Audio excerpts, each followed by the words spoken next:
The gunshots tore through the morning air as Zara Thompson stood her ground, watching yet another hopeful suitor ride away in frustration.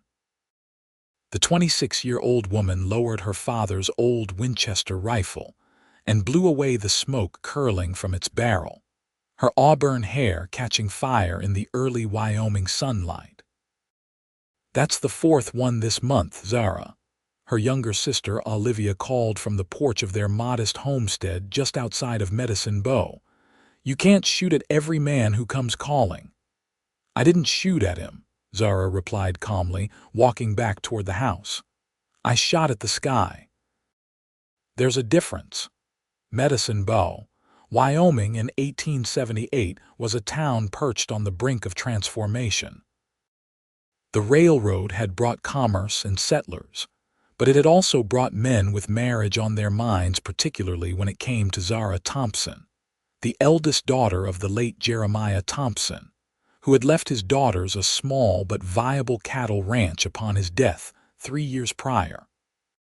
"You know what folks are saying in town," Olivia persisted as Zara hung her rifle on the pegs by the door.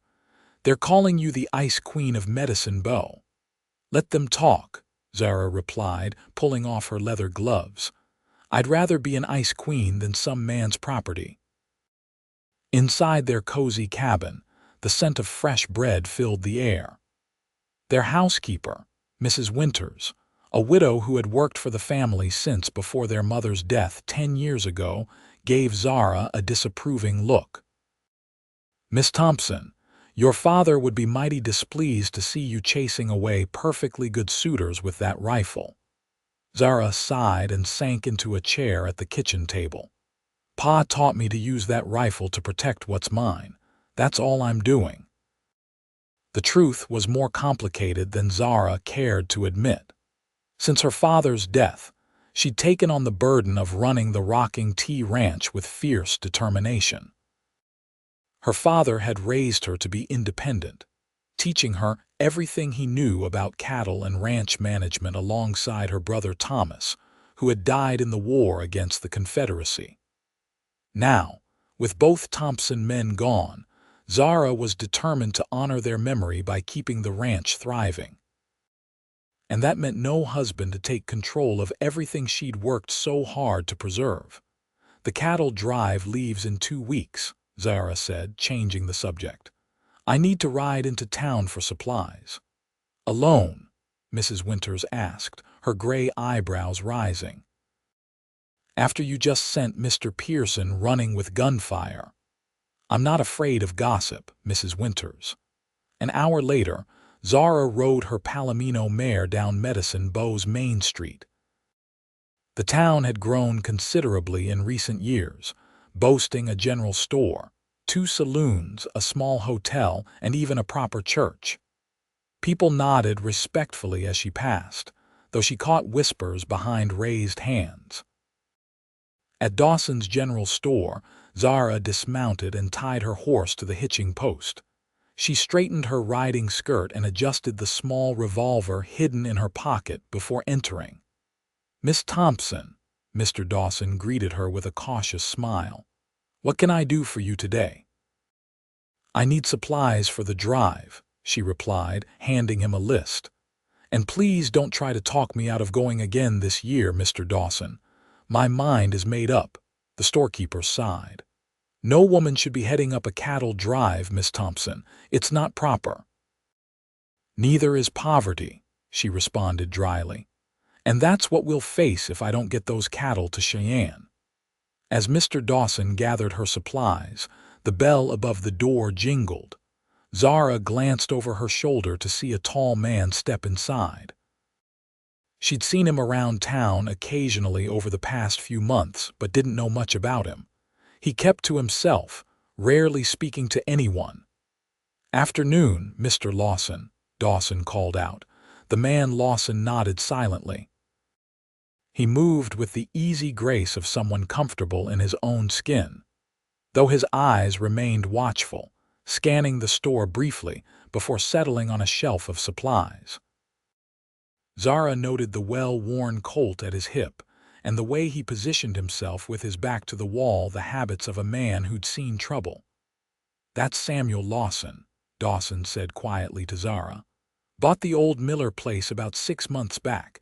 Keeps to himself mostly. A loner." Zara asked, curious despite herself. "Seems to be. Does good work, though. Folks hire him for breaking horses and such. Has a way with animals." Samuel Lawson had the weathered look of a man who'd spent most of his life outdoors. His dark hair was slightly too long, curling at his collar, and a short beard framed his jaw. He couldn't have been more than 30, but something in his eyes spoke of experiences beyond his years. As if sensing her scrutiny, he glanced her way. For a brief moment, their eyes met his, an unexpected shade of green against his sun-darkened skin. He gave her a slight, respectful nod before returning to his business. Zara turned away, oddly flustered. There had been something in that brief glance, not the usual male interest she was accustomed to deflecting, but something more measured. Recognition, perhaps, as though he somehow understood her. "Will that be all, Miss Thompson?" Mr. Dawson asked, pulling her attention back to her purchases. "Yes, thank you. Please have it delivered to the ranch tomorrow." As she turned to leave, she nearly collided with Samuel Lawson, who had moved to the counter with his own modest selection of supplies.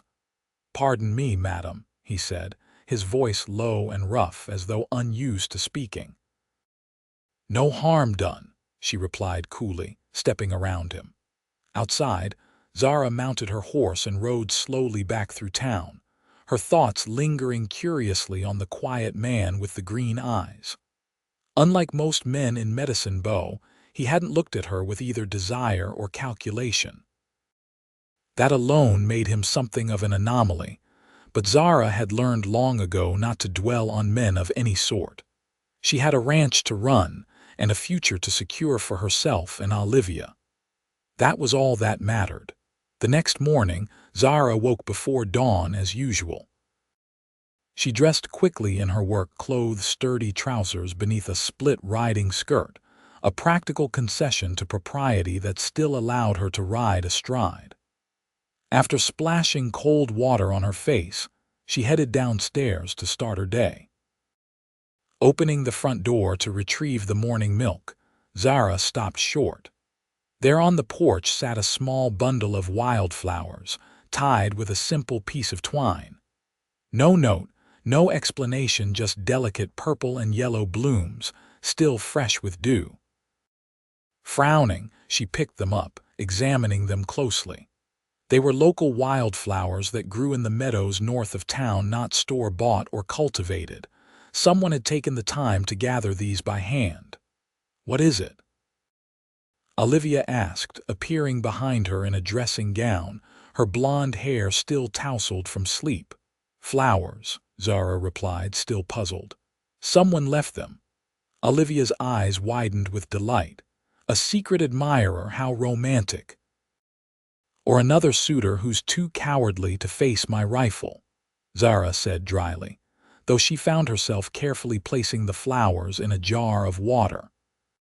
For the next week, the wildflowers appeared each morning, different varieties each day, but always thoughtfully arranged and tied with the same simple twine. Never a note, never any sign of who might be leaving them. Despite herself, Zara began to look forward to these silent offerings. She would never admit it aloud, but there was something oddly touching about the gesture, not grand or showy, but persistent and sincere.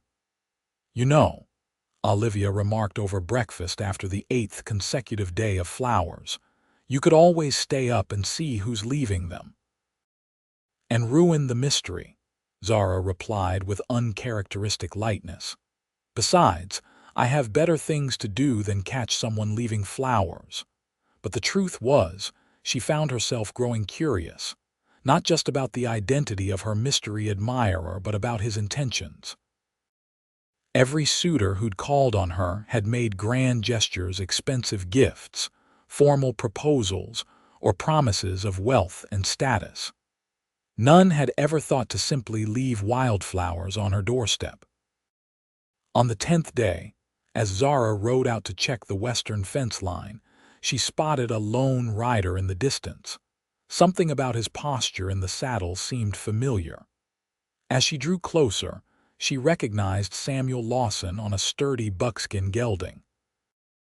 "Mr. Lawson," she called, raising a hand in greeting. He reined in his horse and waited for her to approach. "Miss Thompson," he said with that same slight nod she remembered from the store. Up close, his eyes were even more striking, not just green, but flecked with gold. "What brings you to Rocking Tea Land?" she asked, not unfriendly but cautious. "Just passing through," he replied. "Taking the shortcut to the north pasture. I'm breaking horses for the Hendersons this week." "I see." Zara studied him, noting a small leather pouch tied to his saddle. "You have a reputation as a horse whisperer of sorts." A ghost of a smile touched his lips. "I wouldn't call it that. I just prefer understanding horses to breaking their spirit. A novel approach in these parts," he shrugged. "Works better in the long run." A comfortable silence fell between them, unusual for Zara, who typically found silence with men to be charged with unspoken expectations. "How's your ranch faring?" he finally asked. "I heard you're preparing for a drive to Cheyenne. News travels fast." "Small town," he replied simply. "We're managing," she said. "Planning to leave next week if the weather holds." He nodded thoughtfully. "Crossing the North Platte this time of year can be tricky. Spring melt makes the river unpredictable." "I'm aware," she replied, slightly defensive. "We've made the drive before." "Of course," he said, and she was surprised to detect no condescension in his tone. "You know your business." Another silence, this one slightly awkward. "Well," she finally said, "I should continue my rounds." "Miss Thompson," he said as she turned her horse. "Be careful on that southwest corner. I noticed some of your fence posts have worked loose. Might want to have someone check them before your herd shifts that way." Surprised by his observation, Zara nodded. "Thank you, I will." As she rode away, she found herself glancing back. Samuel Lawson sat watching her for a moment before turning his horse and continuing on his way. Something about him lingered in her thoughts as she completed her morning tasks, the way he'd spoken to her as one rancher to another, with no hint of the patronizing tone she so often encountered from men. That evening, as Zara sat on the porch watching the sunset, Olivia joined her with 2 cups of coffee. "Heard you ran into Samuel Lawson today," her sister said casually. Zara raised an eyebrow. "News does travel fast. Tommy Henderson mentioned it when he dropped off our mail. Said Lawson is working miracles with their new stallion." Zara murmured noncommittally. "You know," Olivia continued, "they say he came from somewhere out east, was a cavalry man during the war, then drifted west afterward." "And how exactly do they know all this if he hardly speaks to anyone?" Olivia shrugged. "Bits and pieces he's mentioned to Mr. Dawson or the blacksmith. People notice things about a man like that." "A man like what?" "Handsome, mysterious, competent." Olivia counted on her fingers with a teasing smile. "The perfect combination to set tongues wagging." Zara rolled her eyes. "I'm sure the women of Medicine Bow have thoroughly dissected his potential as a husband." "Actually," Olivia said, "he's politely declined several introductions. Mrs. Henderson tried to invite him to dinner with her niece visiting from Denver, but he begged off. Said he wasn't looking for companionship."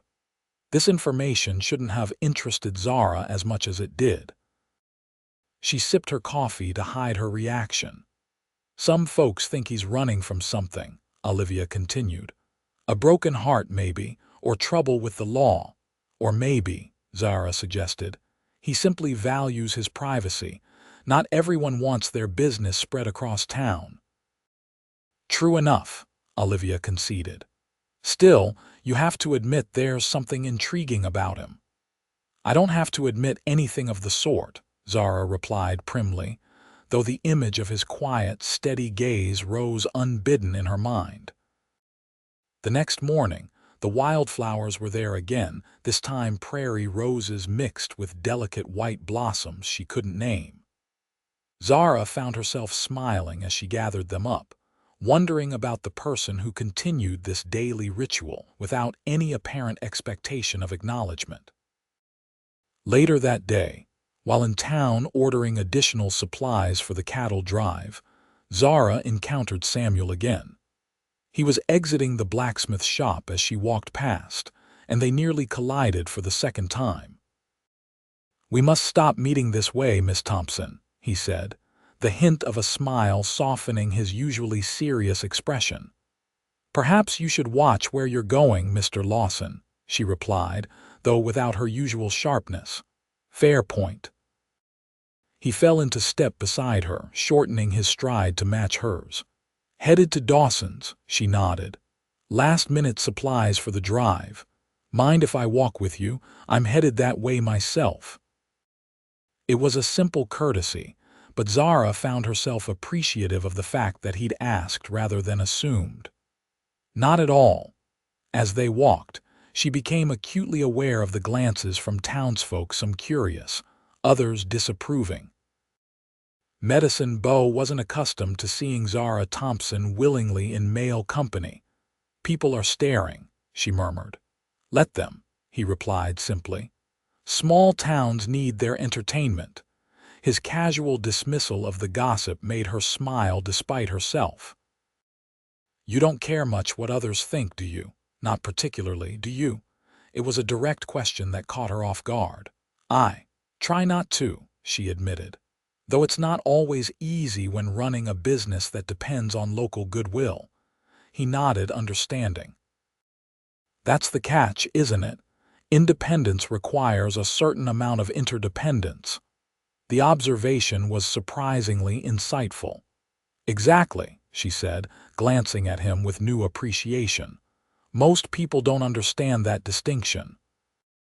"I've found most people don't think much beyond conventional wisdom," he replied. "It's safer that way." "But not very interesting." That ghost of a smile again. "No, not very interesting at all." At Dawson's store, he held the door for her not with flourish, but with simple courtesy. Inside, they parted ways, each to their own business, but Zara found her attention drifting to him occasionally as he selected ammunition and other supplies. When she finished her purchases, she was surprised to find him waiting outside. "I thought you might allow me to carry those for you," he said, indicating her packages. Zara's instinct was to refuse. She prided herself on self-sufficiency, but something in his manner suggested this wasn't about questioning her capabilities. "Thank you," she said, handing him the heavier bundles. "My horse is at the livery." They walked in companionable silence for a moment before he spoke again. "I heard you turned down Marshall Cooper's proposal last month, rather dramatically, according to town gossip." Zara huffed. "If by dramatically they mean I refuse to be bullied into marriage by a man who thinks women should be seen and not heard, then yes, I was quite dramatic." "The gunshots were a nice touch," he commented, his eyes twinkling with barely suppressed amusement. "You heard about those too?" "I believe the entire county heard about those." She couldn't help but laugh. Well, he wouldn't take no for an answer. Sometimes a woman needs to make her point more emphatically. Fair enough. They reached the livery stable, and he helped secure her packages to her saddle. "Though if I may make an observation, Miss Thompson—" "You may not," she interrupted, suddenly wary of where the conversation was heading. Men who started with, "if I may make an observation," typically followed with unwanted advice about her life choices. To her surprise, he simply nodded. "As you wish." He stepped back, hands raised slightly in a gesture of acquiescence. "Safe journey home." As Zara rode out of town, she found herself replaying their conversation. Samuel Lawson was different. He spoke to her as an equal, respected her boundaries, and didn't seem threatened by her independence. It was refreshing and, if she was honest with herself, slightly unnerving. She'd grown so accustomed to keeping men at arm's length that she wasn't quite sure how to react to one who didn't fit her expectations. The next morning, the wildflowers on the porch were accompanied by something else, a small, hand-carved wooden horse, its details remarkably lifelike despite its tiny size. Zara turned it over in her palm, admiring the craftsmanship. There was still no note, no claim of ownership, just this thoughtful addition to the daily offering. She placed the carving on her bedside table, where she found her eyes drawn to it throughout the day. Who was taking the time to create such gifts? And why did they choose to remain anonymous? The final preparations for the cattle drive consumed the next few days. Zara hired 4 experienced hands to help with the journey to Cheyenne, a smaller crew than most outfits would use, but all she could afford and still turn a profit. Among them was Jacob Miller, a grizzled cowhand who'd worked with her father and respected Zara's leadership without question. 2 days before their scheduled departure, disaster struck. Zara was checking supplies in the barn when she heard urgent shouts from the pasture. She ran outside to find her foreman, Miller, riding hard toward the house. "Miss Thompson," he called, reining his horse to a stop in a cloud of dust. "The creek's flooding. The south pasture fence is down and half the herd is scattered." Zara's stomach dropped. They'd had unusually heavy spring rains, but she hadn't anticipated the creek overflowing its banks. "How many head are we missing?" "Can't say for certain. Maybe 50, maybe more." 50 cattle represented a significant portion of their planned drive, the difference between profit and loss for the season. "Round up the men," she ordered, already striding toward the corral where her horse waited. "We need to find them before nightfall." Hours later, Zara and her small crew had managed to recover only about 20 head. The rest had scattered into the wooded hills to the south, an area that would be difficult to search thoroughly before dark. "We'll have to continue the search tomorrow," Miller advised as the sun began to set. "No use risking horses and men in that terrain after dark." Reluctantly, Zara agreed. They returned to the ranch with the recovered cattle, her mood as dark as the gathering clouds on the horizon. Without those missing cattle, the drive might not be worth making at all. She was unsaddling her horse when a rider approached from the main road. In the fading light, she recognized Samuel Lawson's tall figure on his buckskin gelding. "Miss Thompson," he called, dismounting smoothly. "I saw your cattle scattered through Cottonwood Canyon. Thought you might need some help." Relief washed over her. "Mr. Lawson." "Yes, we've lost about 30 head. Creek flooded and took out the south fence." He nodded, understanding the gravity of the situation immediately. "I tracked a group of about 15 heading toward the old mining road. The rest are scattered, but mostly in the same general area." "You tracked them already?" Zara asked, surprised.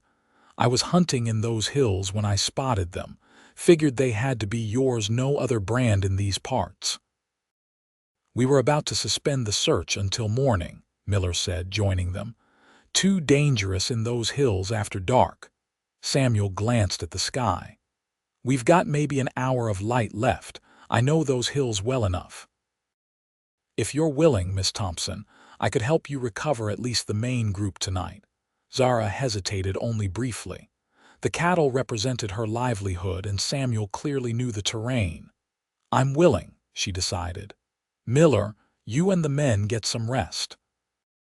Mr. Lawson and I will try to recover what we can before dark." Miller looked doubtful but knew better than to argue with Zara when her mind was made up. "Yes, madam. We'll head out at first light to find the rest." Minutes later, Zara was following Samuel through the waning light, heading toward Cottonwood Canyon. He rode with confidence, occasionally pointing out landmarks or hazards in their path. There was an easy competence in his manner that put her at ease despite the tense circumstances. "How did you come to know these hills so well?" she asked as they navigated a tricky stretch of terrain. "I spent my first month here exploring," he replied. "I like to know the land I live on. Most newcomers stick close to town." He glanced back at her, those green eyes reflecting the last of the daylight. "I'm not most people." "No," she agreed quietly. "You're not." As promised, they found the main group of cattle gathered in a small valley near the old mining road. With Samuel's help, Zara managed to herd them together and start the slow process of driving them back toward the ranch. Night had fallen by the time they returned, the cattle safely enclosed in the north pasture. Exhausted but relieved, Zara dismounted in the ranch yard. "I can't thank you enough," she said to Samuel as they unsaddled their horses. "You saved us hours of searching tomorrow." "Happy to help," he replied simply. "Neighbors should look out for each other." The word neighbors struck Zara as oddly fitting, though the Lawson property was a good 5 miles from her own. There was something about his steady presence that felt neighborly in the best sense of the word. "You must let me offer you supper at least," she insisted. "Mrs. Winters always cooks enough to feed an army." He hesitated, then nodded. "That would be welcome, thank you." Inside, Olivia's eyes widened at the sight of their guest, but she recovered quickly and helped Mrs. Winters set an extra place at the table. Throughout the meal, Zara was struck by how easily Samuel fit into their small family circle. He spoke little, but when he did, his comments were thoughtful and often gently humorous. He treated Mrs.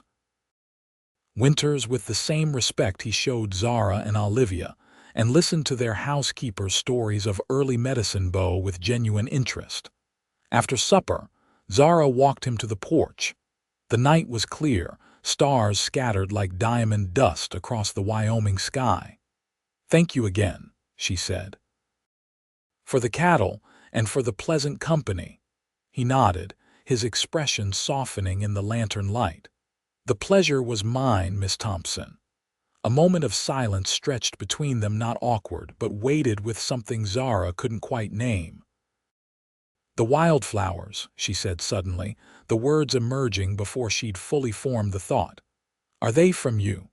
For the first time since she'd met him, Samuel Lawson looked genuinely surprised. Then slowly he nodded. "They are." "Why?" The question was simple but held a multitude of meanings. Why the flowers? Why anonymously? Why her? He considered her question carefully before answering. "Because they made me think of you," he said finally.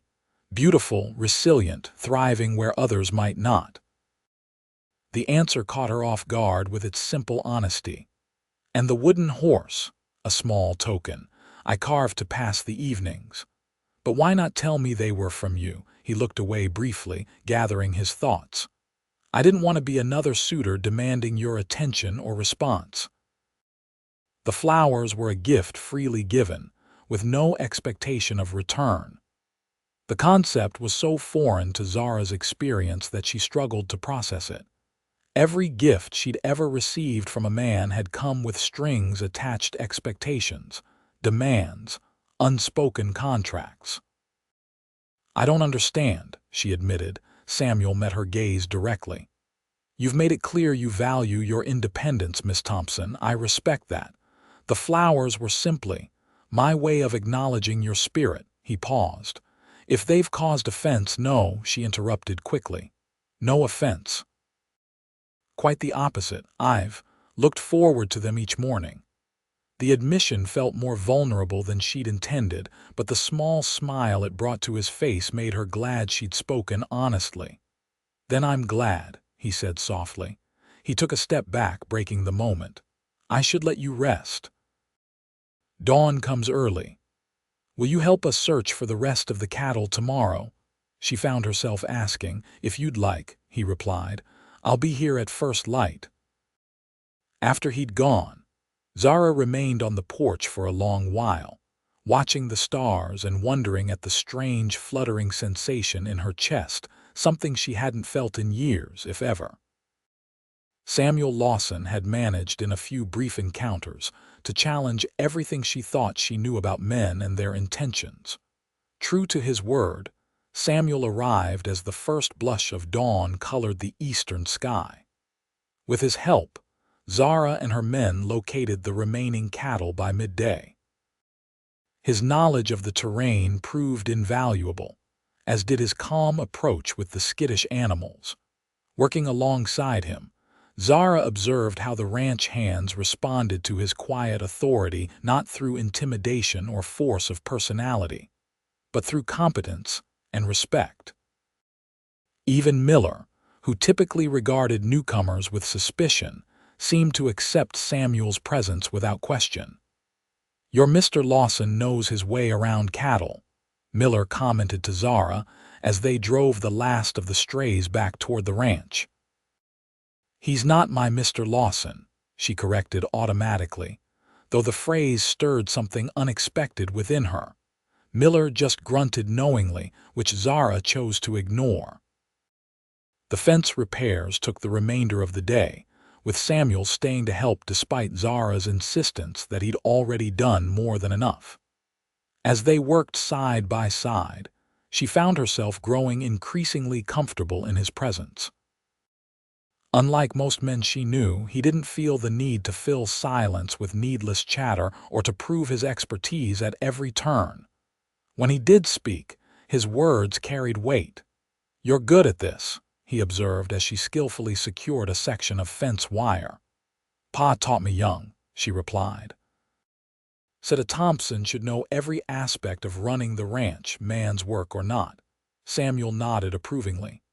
"Wise man." "He was," she agreed, unexpected emotion tightening her throat. "I miss his counsel, especially with the drive coming up." "You're worried about the crossing at North Platte," he said, not a question but an observation. She glanced at him, surprised by his perception. "Yes, the melting snow will make it tricky and we're short-handed as it is." He worked quietly for a moment, seeming to consider something. "I could ride with you," he finally offered, "at least to the crossing. I've guided herds through there before."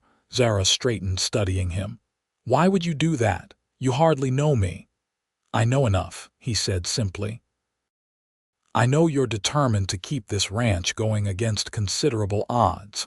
I know you care for your sister and your people."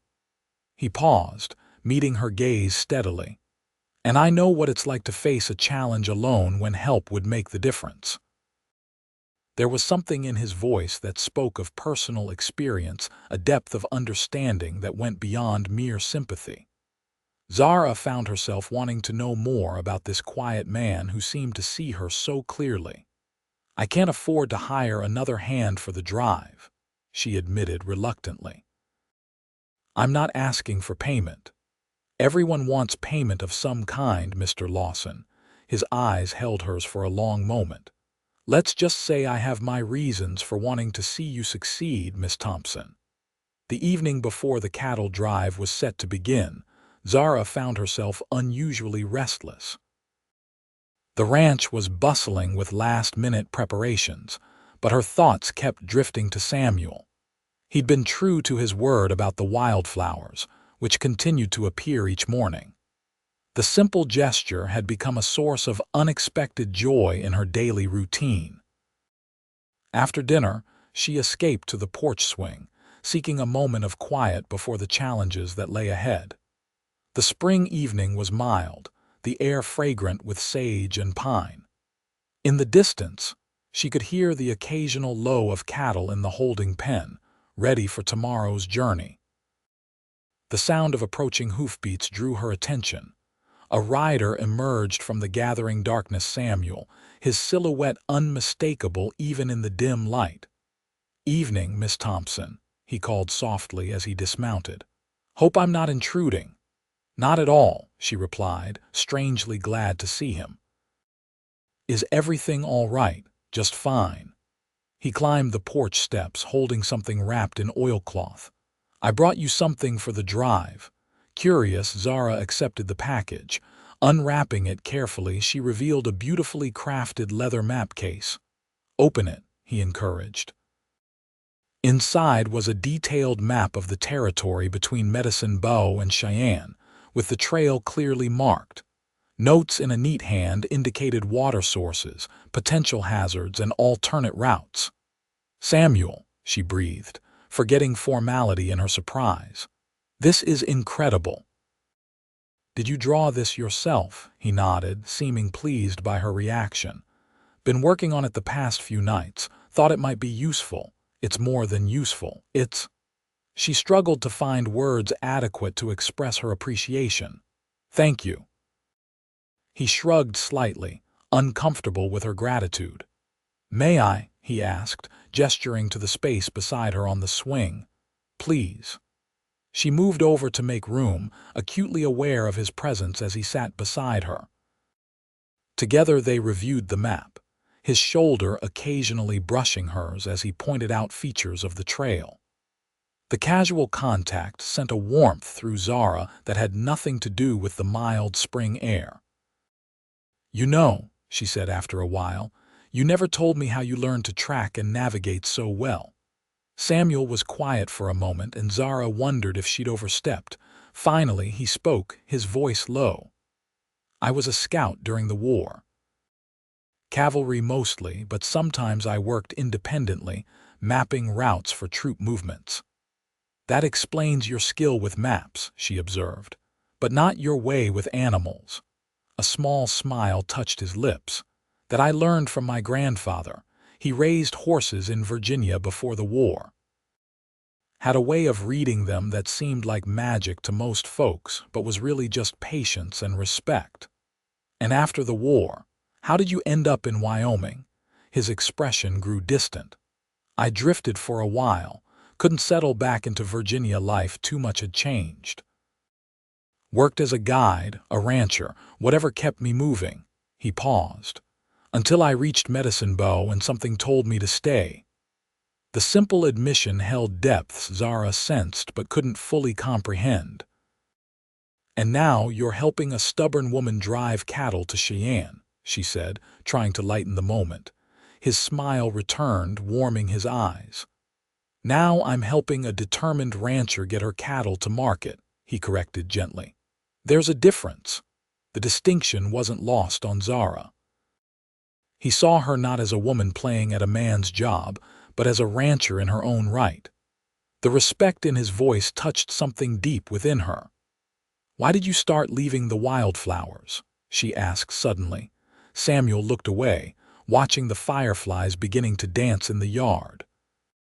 "I saw you in town one day, arguing with that banker Jenkins, I think. You were defending your right to run your own ranch, and he was treating you like a child who didn't know her own mind." He shook his head slightly. "You stood your ground with such conviction. It was admirable." "Most men find it threatening," she observed. "Most men are fools," he replied simply. Zara laughed softly, surprised by his bluntness. "So the flowers were— what appreciation?" "Something like that." He met her gaze again. "I noticed you always seemed to be fighting for respect, for your ranch, for your independence. I thought you deserved something that asked nothing of you in return." The thoughtfulness of his explanation left Zara momentarily speechless. All her life, she'd been defined by her relationships to men, daughter, sister, potential wife. Samuel seemed to see her simply as herself. "Thank you," she said finally, "for the flowers, for the map, for—" She gestured vaguely, unable to articulate the sense of recognition she felt in his presence. "You're welcome, Zara," he replied softly, using her given name for the first time. The sound of it on his lips sent a shiver through her that had nothing to do with the evening breeze. Dawn broke clear and cool the next morning as the rocking tea hands prepared to move the cattle. Zara, dressed in practical riding clothes, supervised the final preparations with a calm efficiency that belied her inner tension.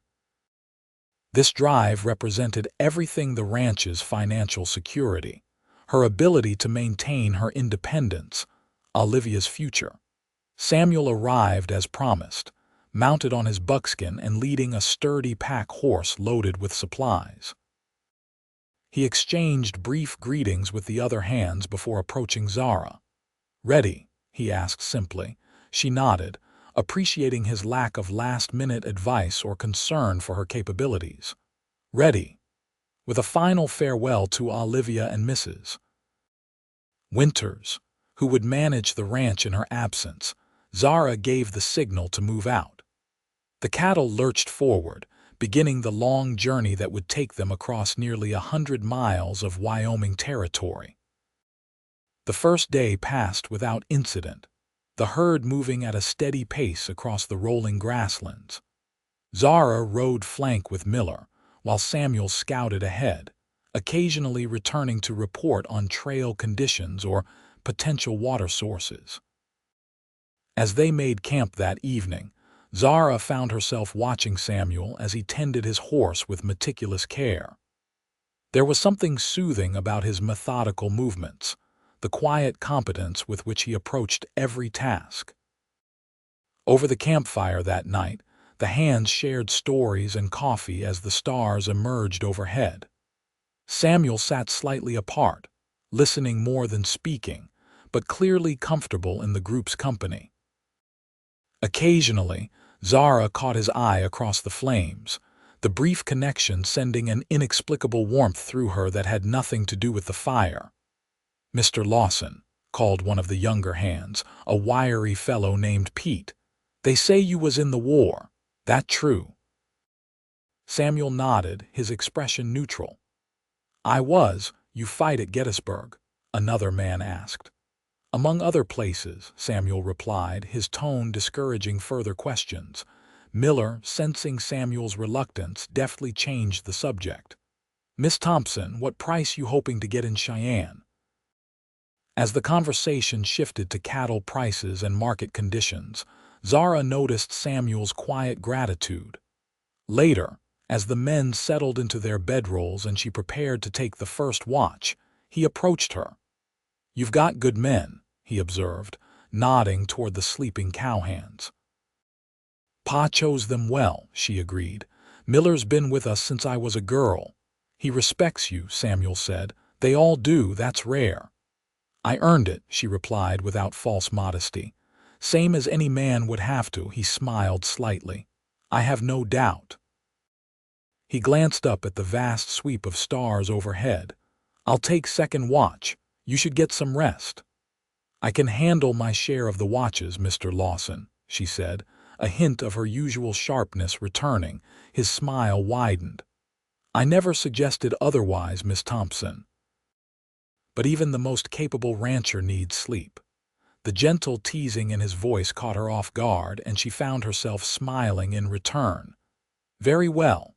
Second watch is yours."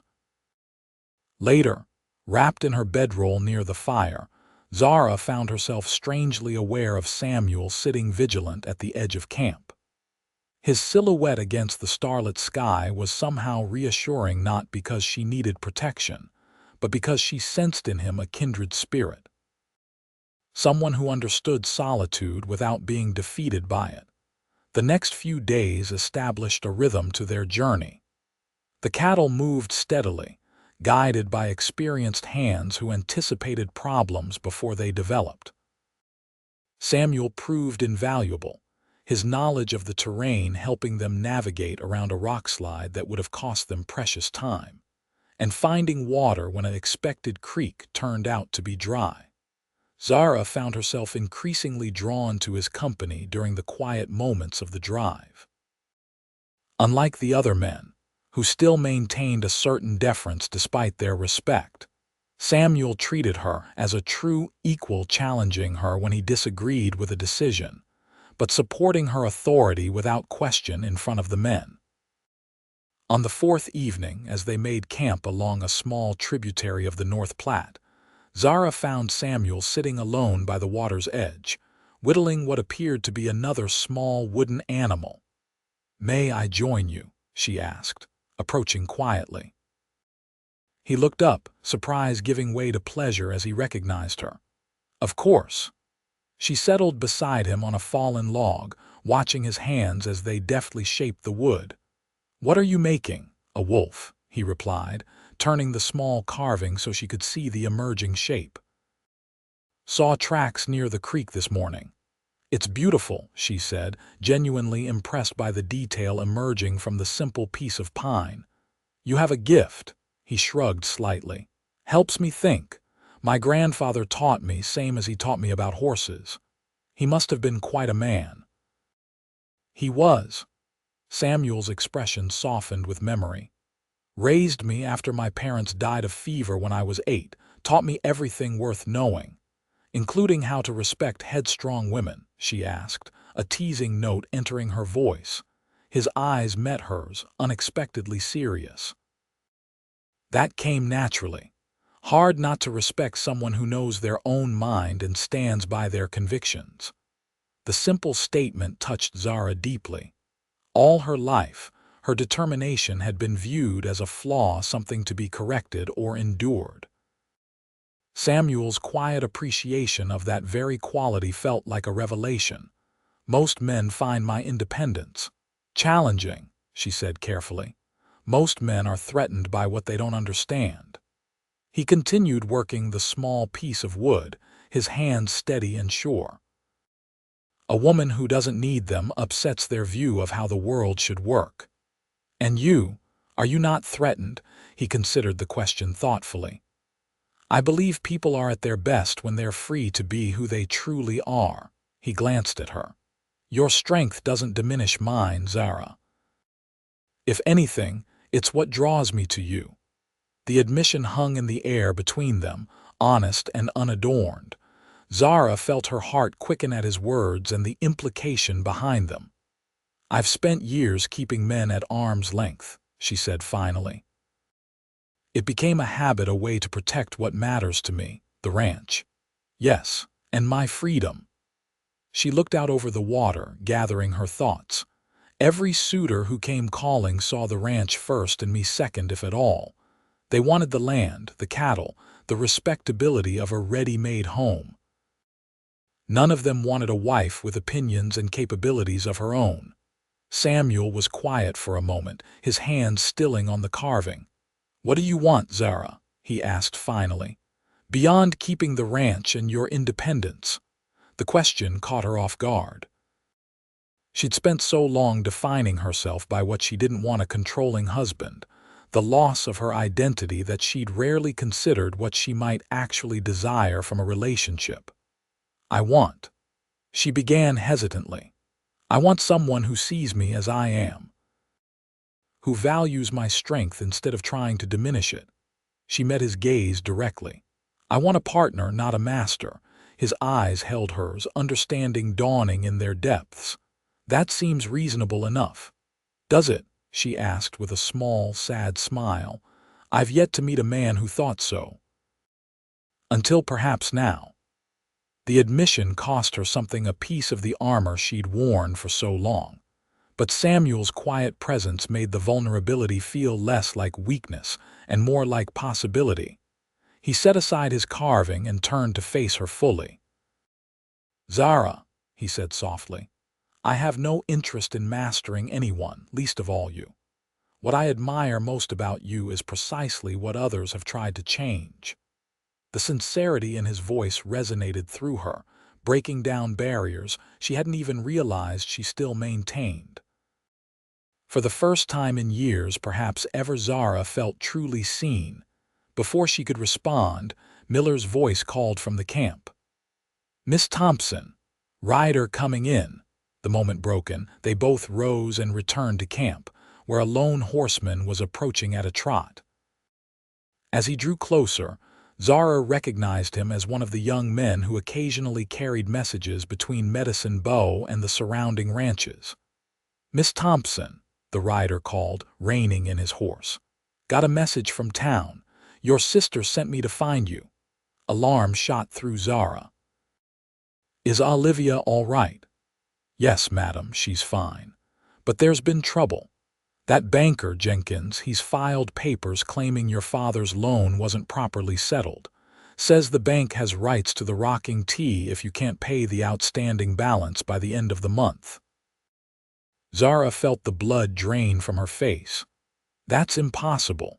Pa settled that loan before he died. I have the papers to prove it.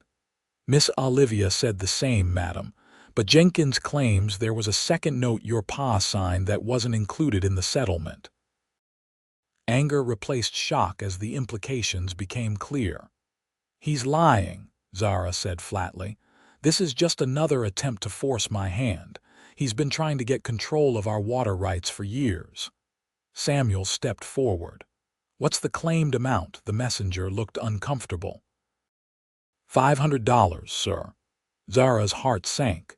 It was a substantial sum, almost exactly what she hoped to clear from the cattle sale in Cheyenne. Thank you, she said to the messenger, her mind racing. Tell my sister I'll continue to Cheyenne as planned. The sale should cover the amount, even if Jenkins's claim is fraudulent.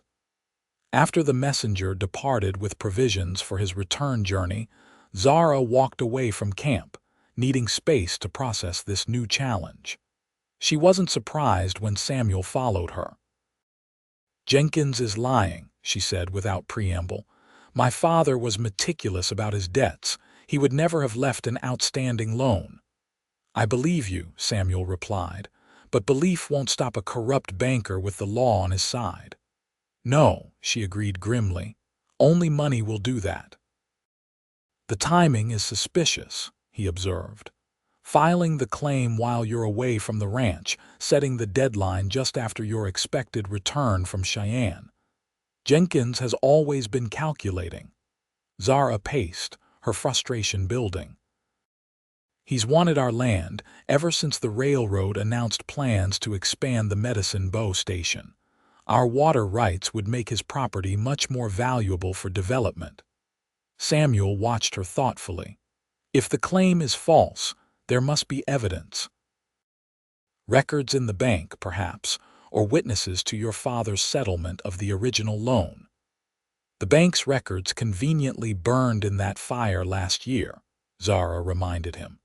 And most of the old-timers who knew my father's business dealings have either died or moved on. She stopped pacing, a grim determination settling over her. No, our best hope is to make it to Cheyenne, get top dollar for the cattle, and pay off this debt regardless of its legitimacy. And if the price in Cheyenne doesn't cover it? The question hung in the air between them, voicing the fear Zara had been trying to ignore. Cattle prices had been volatile lately, and while she'd hoped for a good return, there was no guarantee. Then I lose everything my father built, she said quietly. Everything I've fought to protect. The weight of that possibility pressed down on her, making it suddenly difficult to breathe. All her determination, all her hard work, could be undone by one man's greed and dishonesty. Samuel stepped closer, his presence steady and reassuring. That won't happen, he said with quiet conviction. We'll find a way. The simple declaration not you caught Zara's attention. In that moment, Samuel Lawson ceased to be merely a helpful neighbor or potential suitor. He had become an ally in the truest sense of the word. Thank you, she said softly, surprising herself by reaching out to briefly touch his arm. The contact, though fleeting, grounded her somehow, reminding her that she wasn't facing this challenge alone. That night, as the camp settled into silence, Zara found sleep elusive. The threat to her ranch loomed large in her thoughts, along with the growing complication of her feelings for Samuel.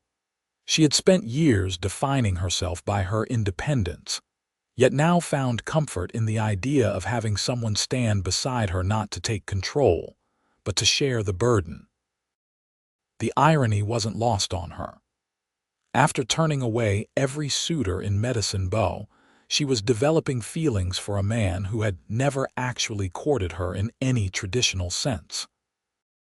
No grand gestures, No formal declarations, just wildflowers left anonymously on her porch, and a quiet, steady presence that somehow made her feel more rather than less herself. Dawn broke with the promise of a challenging day ahead. The drive was approaching the North Platte crossing, historically the most dangerous part of the journey. The river, swollen with spring runoff, would test both cattle and drovers. As Zara saddled her horse, Samuel approached, his expression serious. "I rode ahead at first light," he reported. "The river's higher than I'd like, but there's a spot about 2 miles downstream where it widens and runs shallower. We should be able to cross there." Zara nodded, grateful for his foresight. "We'll need to keep the herd tight. If they scatter in the current, we could lose some." "I've crossed cattle here before," he assured her. "It's manageable if we're careful." They broke camp efficiently, and by mid-morning the herd was moving toward the crossing point Samuel had identified. As they approached the river, Zara could see that while the current was swift, the riverbed did indeed widen considerably at this spot, creating a more gradual crossing. Samuel took charge naturally, directing the hands to position themselves strategically around the herd. "We'll want to enter at an angle," he explained to Zara and Miller. "Let the lead steers find their footing before the rest follow. Once they start across, keep them moving steadily, no stops, no bunching." The strategy was sound, and Zara deferred to his experience. As the lead cattle were guided into the water, she positioned herself on the downstream side, ready to prevent any strays from being swept away by the current. The crossing began well, with the lead steers moving confidently into the river under Samuel and Miller's guidance. The water rose to their shoulders at the deepest point, but they maintained their footing on the rocky riverbed. Halfway across, however, disaster struck. A floating log, carried by the swift current, slammed into one of the lead steers, causing it to panic and veer sharply. The sudden movement triggered a chain reaction of fear through the closely packed animals. In moments, the orderly crossing disintegrated as cattle scattered in the water. "Hold them," Samuel shouted, spurring his horse deeper into the river to cut off a group of panicking steers. Zara reacted instantly, driving her own horse into the current to prevent the downstream cattle from being swept away. The cold water shocked her as it rose to her saddle, but she focused on turning the frightened animals back toward the crossing point. For several chaotic minutes, the drovers fought to regain control of the herd. Samuel worked tirelessly, his horse swimming strongly against the current as he maneuvered the lead steers back on course. Zara admired his skill even as she struggled with her own portion of the herd. Just as it seemed they were regaining control, Zara heard a shout of alarm. Looking upstream, she saw one of the younger hands, Pete, lose his seat as his horse stumbled in the current. In an instant, he was swept away from his mount, flailing in the swift water. Without hesitation, Zara urged her horse downstream, positioning herself in the young cowhand's path. As Pete was carried toward her, she leaned from her saddle, extending her arm. "Grab on," she shouted as he approached. Pete reached desperately, his fingers closing around her wrist just as the current would have swept him past. The sudden weight nearly pulled Zara from her saddle, but she held firm, her years of physical labor giving her the strength to maintain her grip. "I've got you," she assured him, beginning to guide her horse back toward the shallower water. The effort strained both horse and rider, the current working against them relentlessly. Zara felt her grip on Pete beginning to slip as the cold water numbed her fingers. Just as her strength was failing, another horse appeared beside them, Samuel, who reached down and grasped Pete's other arm. Together, they managed to drag the young man to safety, depositing him on the bank where he collapsed, coughing up river water but otherwise unharmed. "You all right?" Samuel asked Zara, his eyes scanning her for injury. She nodded, breathless but steady. Fine. The cattle. Miller has them under control, he assured her. We lost 3 head to the current, but the rest made it across. 3 cattle represented a financial loss, but given the circumstances, it could have been much worse. Zara was more concerned about her people. Anyone else hurt? Just Pete here, Samuel replied. And his pride, I expect. The young cowhand managed a shaky grin as he wrung water from his hat. Thank you, Miss Thompson, Mr. Lawson. I reckon I owe you both. Just doing what needed doing, Zara replied, dismounting to check her horse for injury. You'd have done the same. As the drive regrouped on the far side of the river, Zara became aware of the men watching her with new eyes. She had always commanded their respect as their employer, but her unhesitating rescue of Pete had earned something deeper, a recognition of her courage and capability that transcended her position. Samuel, too, was looking at her differently. There was pride in his gaze, and something more that made her heart beat faster despite her exhaustion.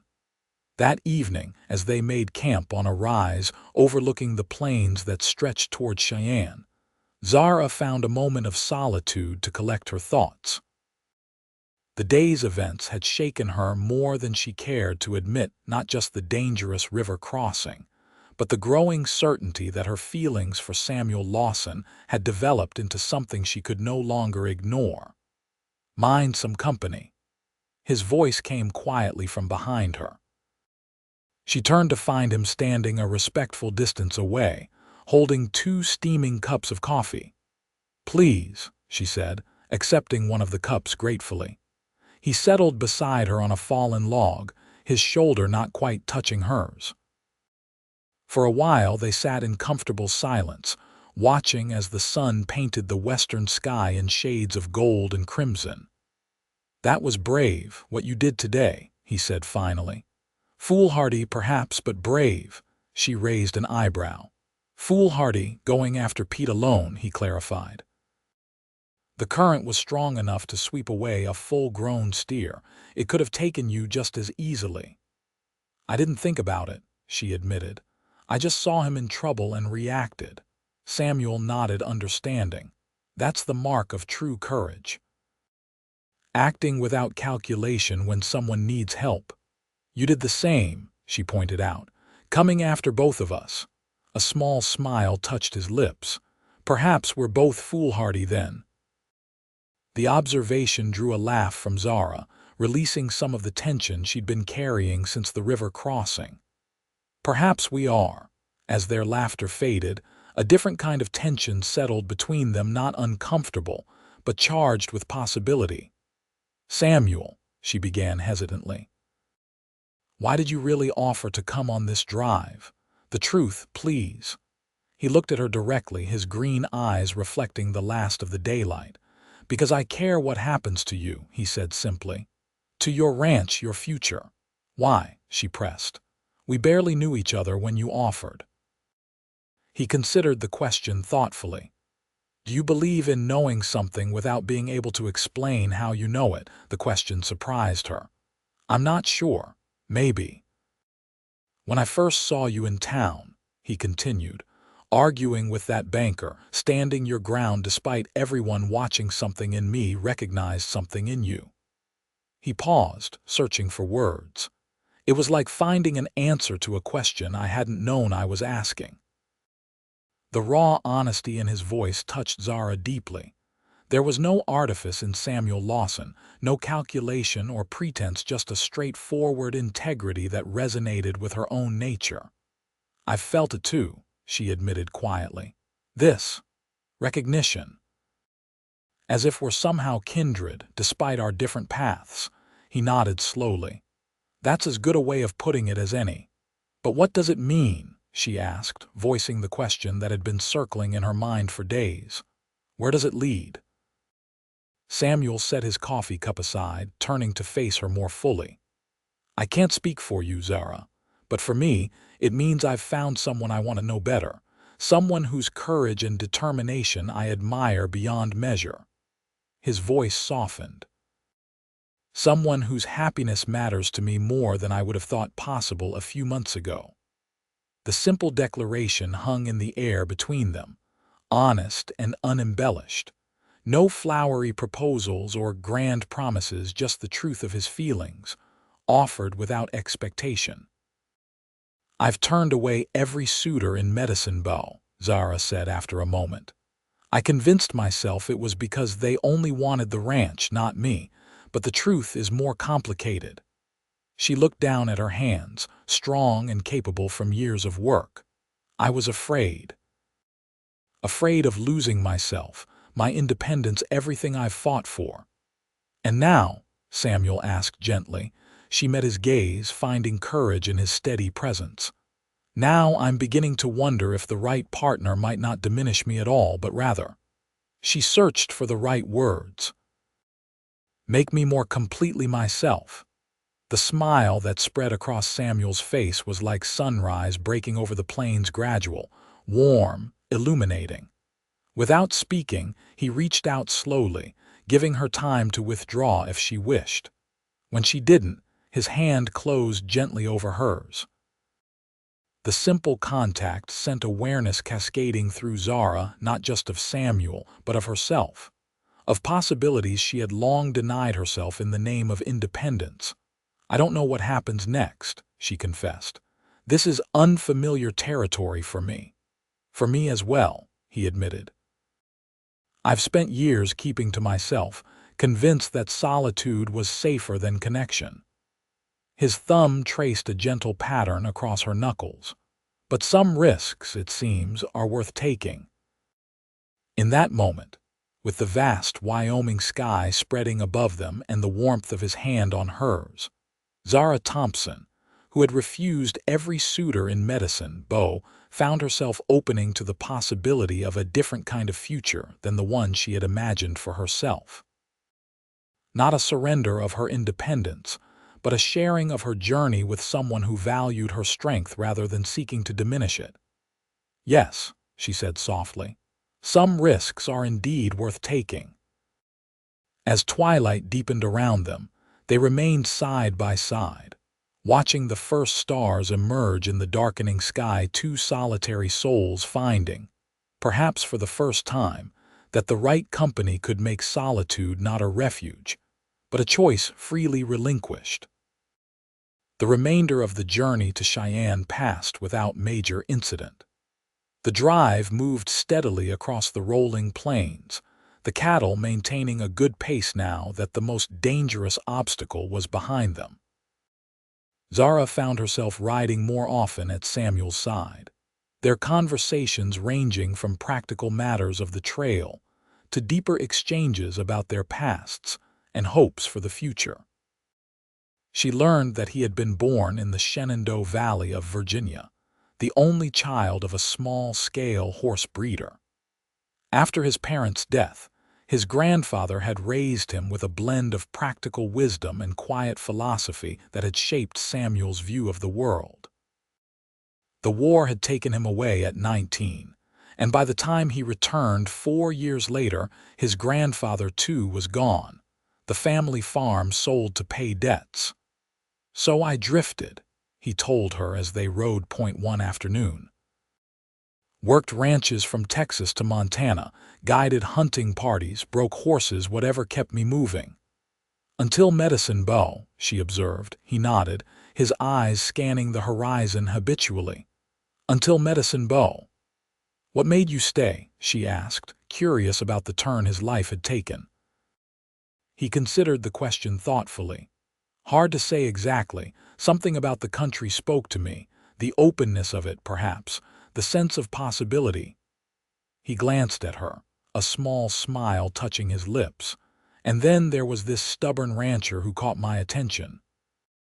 Zara felt warmth rise to her cheeks, still unaccustomed to such direct expressions of interest. "Most men would have been deterred by my reputation," she pointed out. "I've never put much stock in reputations," he replied easily. People are generally more complicated than the stories told about them. The simple wisdom of this observation struck Zara as profoundly true. She had allowed herself to be defined for so long by the town's perception of her as the Ice Queen that she had almost forgotten the complexity of her own heart. As they approached Cheyenne, the tension that had eased during their journey returned. The cattle sale would determine not just the success of the drive, but the very future of the rocking T. If Jenkins's fraudulent claim stood, she needed every dollar she could get to save the ranch. The night before they were due to reach the stockyards, Zara found herself unable to sleep. She sat by the dying embers of the campfire, calculating figures in her head and worrying over variables beyond her control: the market price, the buyer's interest, the competitor's stock. "You should rest," Samuel said quietly, joining her by the fire. "Tomorrow will be challenging enough without exhaustion." She sighed, acknowledging the wisdom of his advice but unable to quiet her mind. "I keep thinking about Jenkins and his claim. Even if we get a good price tomorrow, paying him feels like admitting he's right, that Pa left a debt unpaid." "Sometimes practicality has to take precedence over principle," Samuel observed. "Paying him doesn't mean you believe his claim is legitimate. It just means you're choosing to fight another day, on better terms." The pragmatism of his approach resonated with Zara's own practical nature. "You're right, of course. I just hate the idea of him winning, even temporarily." "He hasn't won anything yet," Samuel reminded her. "And men like Jenkins often create their own downfall through overreaching." His quiet confidence bolstered her own. Since that evening by the river, something had shifted between them, a deepening of trust and understanding that went beyond mere attraction. They hadn't discussed the future explicitly, but Zara found herself increasingly unable to imagine her life without Samuel's steady presence in it. "Thank you," she said simply, "for being here, for understanding." His hand found hers in the firelight, fingers interlacing naturally. "Always," he replied. The cattle auction at Cheyenne stockyards was a chaotic, noisy affair. Buyers from as far as Chicago mingled with local ranchers and meat suppliers, all eyeing the stock with calculating gazes. Zara, dressed in her most businesslike attire, a practical skirt and jacket that nonetheless highlighted her femininity, stood out among the predominantly male crowd. "Quite a sight, isn't she?" Zara overheard one buyer remark to another as she inspected her cattle in the holding pen. "Thompson's daughter, running her daddy's outfit like she's a man." "Heard she drives off suitors with a shotgun," the other replied with a chuckle. "Gentlemen," Samuel's voice cut in smoothly as he approached from behind them, "I'd be happy to introduce you to Miss Thompson if you're interested in her cattle. They're some of the finest Herefords you'll see today." The men had the grace to look embarrassed at being overheard. One cleared his throat awkwardly. "No offense meant, mister." "None taken, I'm sure," Samuel replied with deceptive mildness, "though Miss Thompson might have a different view." As the chastened men moved away, Zara gave Samuel a small smile of appreciation. "You didn't need to intervene," she said. "I've heard worse." "Doesn't make it right," he replied simply. Then, changing the subject, "The auctioneer is starting with the Williams herd. Ours should be up within the hour." "Ours." The casual pronoun sent a warm current through Zara's chest. He had become so naturally integrated into her operation over the past weeks that it seemed only right. The auction proceeded with the rapid-fire delivery typical of cattle sales. Prices were holding steady, not spectacular, but solid. When the rocking T herd was finally brought forward, Zara stepped up to the auction block alongside the auctioneer. "Next lot," the auctioneer announced.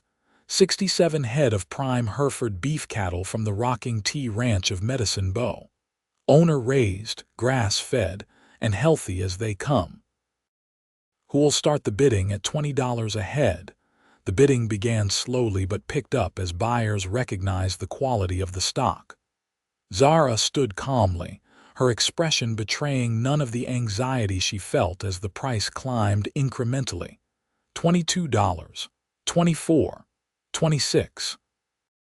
At $30 per head, the bidding stalled between two serious buyers, a local meat supplier and a representative from a Chicago meatpacking company. Zara held her breath as they eyed each other warily. 31, the Chicago man finally offered. 32, countered the local buyer. 33, came the response. There was a tense pause as the local man considered. Finally, he shook his head slightly. Too rich for my blood. $33 going once, going twice. Sold to the gentleman from Chicago meatpacking. Relief washed through Zara as she calculated the total. 67 head at $33 each came to just over $2,000, more than enough to pay off Jenkins's fraudulent claim and still leave a healthy profit for the ranch. Samuel was waiting for her as she completed the paperwork and received payment. The pride in his eyes as she approached made her stand a little taller. "Well done," he said simply. "Your father would be proud." "We did it together," she replied, including him in the success. "I couldn't have gotten them here without you." His smile deepened. "A successful partnership, then." The word hung between them, laden with potential meanings that extended far beyond a cattle drive. That evening, after settling accounts with her hands and ensuring they had lodging for the night, Zara and Samuel dined together at Cheyenne's finest restaurant, a celebration of their successful venture and a respite before the journey home. "To the rocking tea," Samuel proposed, raising his glass. "And its remarkable proprietor." Zara clinked her glass against his. "And to unexpected allies who leave wildflowers on porches."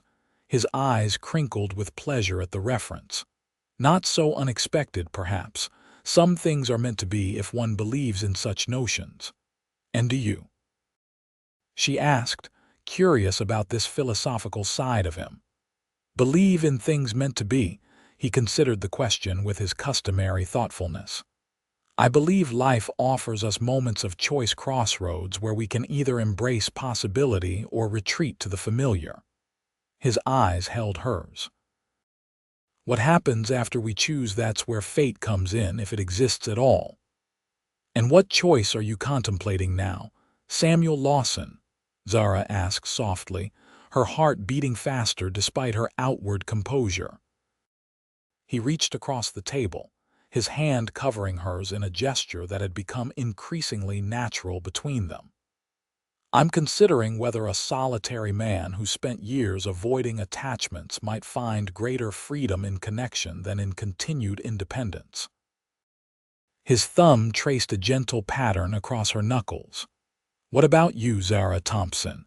What choice lies before you?" The directness of his question deserved equal honesty in return. "I'm wondering if a woman who's defined herself by her refusal to marry might have been waiting for the right person to ask," she replied, her voice steady despite the vulnerability of the admission. Something kindled in Samuel's eyes, hope mingled with a deeper emotion she was only beginning to recognize in herself. "And if that person were to ask," he said carefully, "what might her answer be?" Zara found herself at one of those crossroads. He had described a moment of choice between the safe, familiar solitude she had cultivated and the unknown territory of partnership with this remarkable man.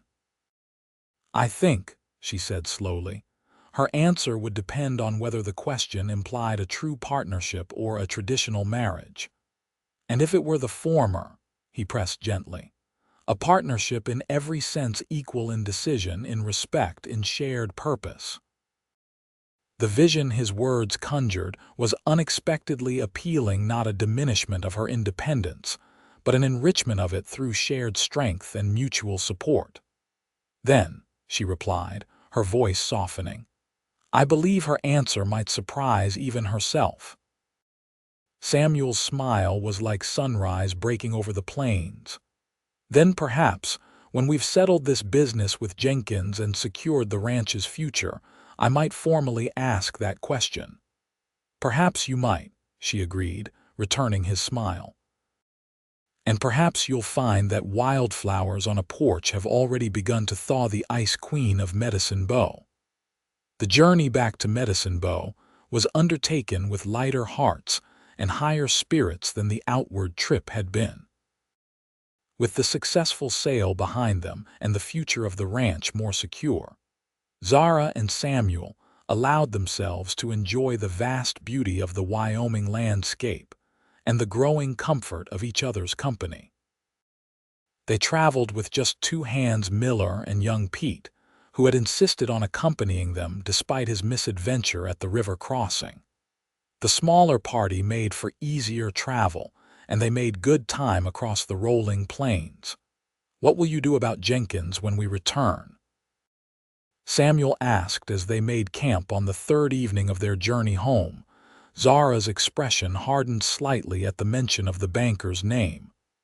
"Pay his fraudulent claim, as we discussed. But that's not the end of it. I intend to speak with Judge Harmon about investigating Jenkins's business practices. If he's trying this scheme with me, I'd wager he's done similar things to others." Samuel nodded approval. "A wise approach. Men like Jenkins rely on their victim's silence." "I've never been particularly good at silence," Zara replied with a wry smile. "One of your many admirable qualities," he observed, his eyes warm with affection. The easy compliment still caught Zara off guard. She had spent so long defending herself against criticism that genuine appreciation sometimes left her momentarily speechless.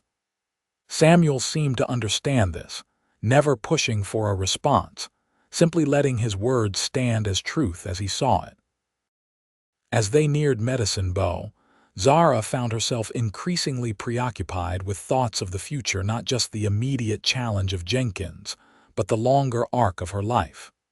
For years, her vision had been clear: maintain the ranch, secure Olivia's future, protect her independence at all costs. Now, that vision was expanding to include possibilities she had never seriously considered. A partnership with Samuel would change things not in the ways she had always feared from marriage, but in ways she was only beginning to imagine. His quiet strength complemented her own. His thoughtful approach balanced her occasional impulsiveness. Together, they might build something greater than either could alone. The thought was both exhilarating and terrifying. On their final night on the trail, with Medicine Bow just a half-day's ride ahead, Zara found Samuel sitting alone by the small campfire, whittling what appeared to be another wooden animal. "May I?" she asked, gesturing to the space beside him. He nodded, setting aside his carving knife. "I was hoping you'd join me." As she settled next to him, he handed her the small wooden figure, a horse, exquisitely detailed despite its small size. "For you," he said simply. Zara turned it in her hand, admiring the craftsmanship. The horse's pose captured perfectly the spirit of her own Palomino mare, head high, one foreleg raised, alert and proud. "It's beautiful," she said, genuinely moved by the gift. "You have remarkable talent." "My grandfather always said that creating something with your hands connects you to the essential truth of things," Samuel replied. "I'm not sure I understood what he meant until recently." "And now?" she prompted. He looked at her directly, the firelight casting warm highlights on his features.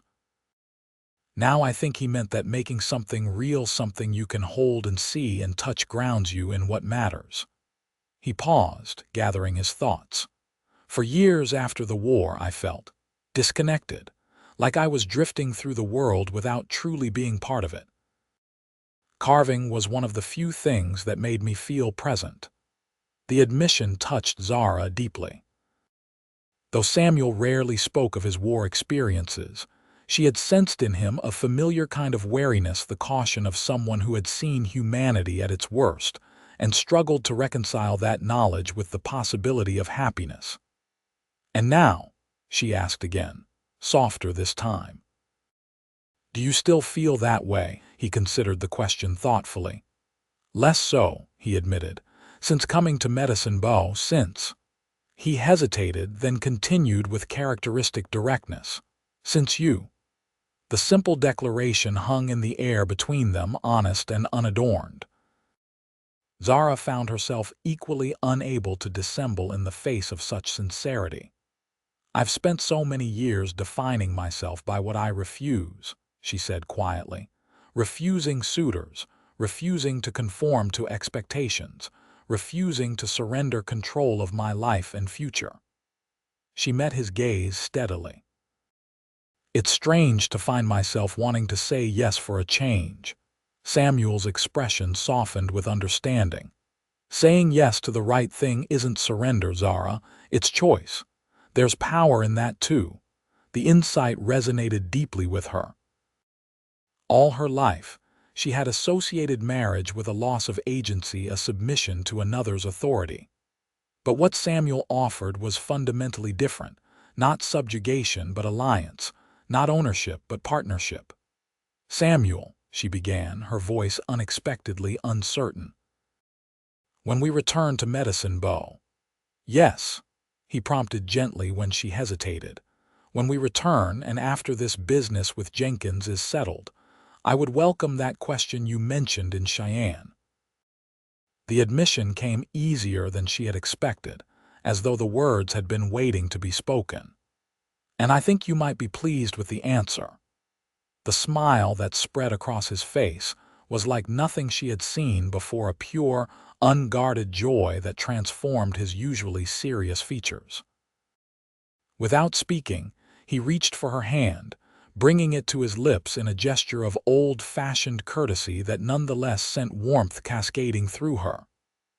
"I will hold you to that, Zara Thompson," he said softly, his eyes never leaving hers. In that moment, beside a small campfire on the Wyoming plains, Zara felt a sense of rightness settle over her, a recognition that this unexpected turn in her life's journey was not a deviation from her path, but perhaps its true direction all along.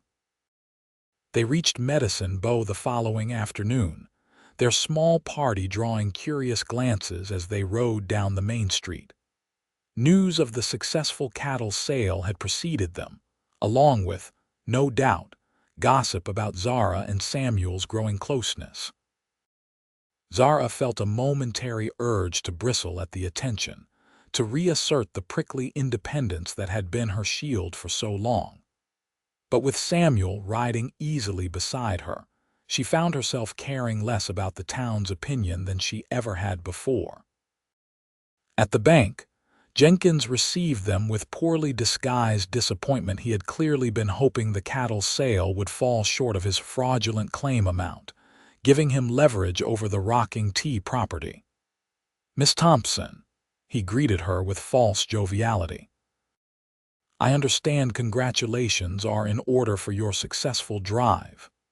"Thank you, Mr. Jenkins," she replied coolly, placing a bank draft on his desk. $500 as claimed. I trust this settles the matter completely." The banker's smile thinned as he realized his scheme had failed. "Yes, well, this appears to be in order." He carefully avoided meeting Samuel's steady gaze from beside Zara. "I'll have the lien removed from your property records immediately."